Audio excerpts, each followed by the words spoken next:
Constitution to be subjected to a referendum for the Nigerian people. Why are we afraid of a referendum?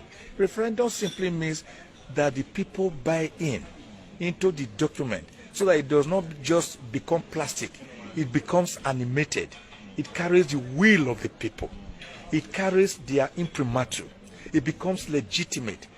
It becomes respected. It becomes autochthonous. It enjoys the will, respectability, and legitimacy of the people, as the American people did. In about 1788, in Philadelphia, when they met, the Republic of Nigeria at the age of 24, and he was Nigeria's permanent representative at the United Nations before he was 26. Dr. Jack Yakubu Gowon became head of state of Nigeria at the age of 32.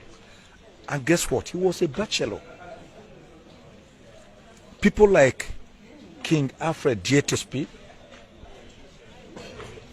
they became governors. Many of them, Dr. Sam Ogbemudia, at the age of between 28 and 30. Today, you have Nigerians who are between 30 and 35 still struggling to pass through the university to get their first degree, because a course that ought to have been for 4 years is elongated through strikes and other catastrophes to become a course of 7 years, 8 years, and 9 years.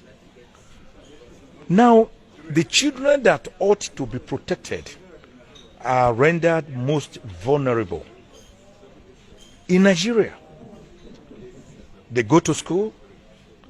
In their schools, they are captured by Boko Haram, by kidnappers, by armed bandits, and their parents are made to pay ransom.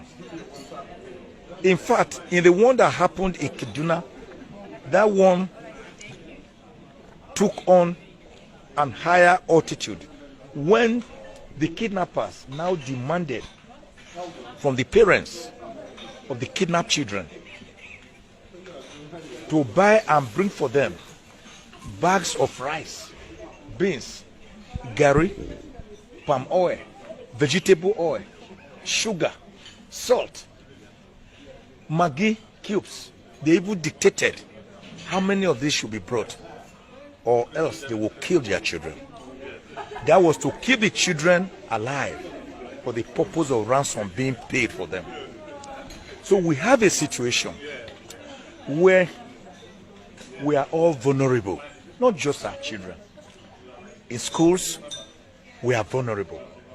In our markets, we are vulnerable. In our offices, we are vulnerable. On the streets, we are vulnerable. In our farms, we are vulnerable. In the air, we are vulnerable. On the waters, we are vulnerable. Everywhere, there is problem. Nigeria has never had it so bad. And a country like that, without peace and tranquility, without security and welfare, which are the two primary purposes of government, can never progress. It will just suffer the fate of the barber's chair of perpetual motion on its axis without any progress. And that is why today's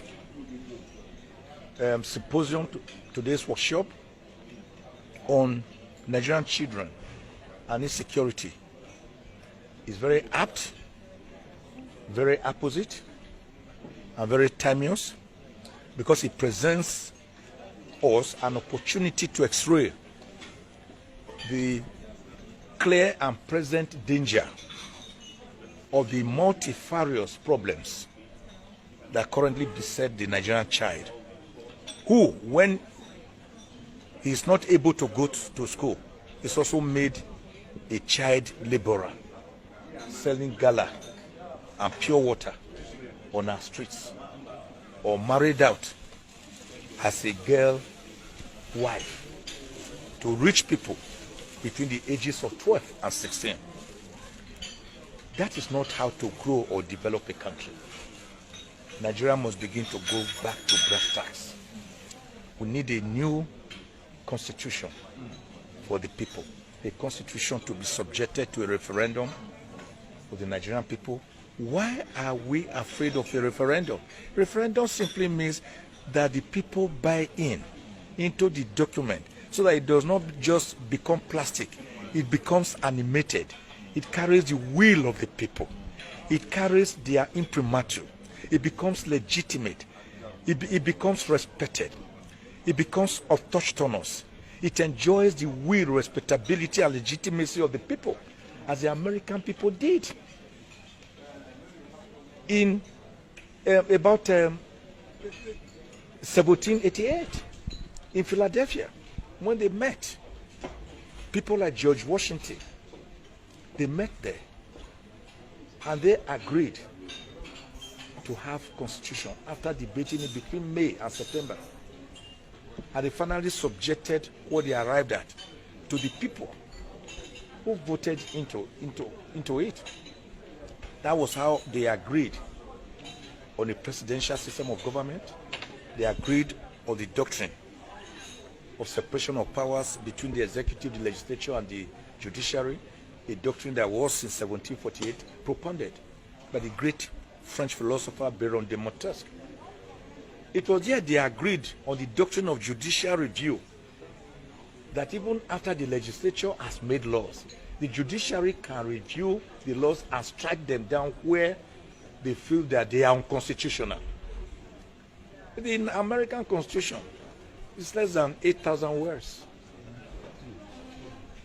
And how many amendments? Less than 25 amendments. And the country is the greatest democracy in the world. The present Nigerian Constitution is illegitimate.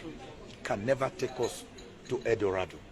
Why are we afraid of a new constitution? It was done in South Africa. It was done in Sudan.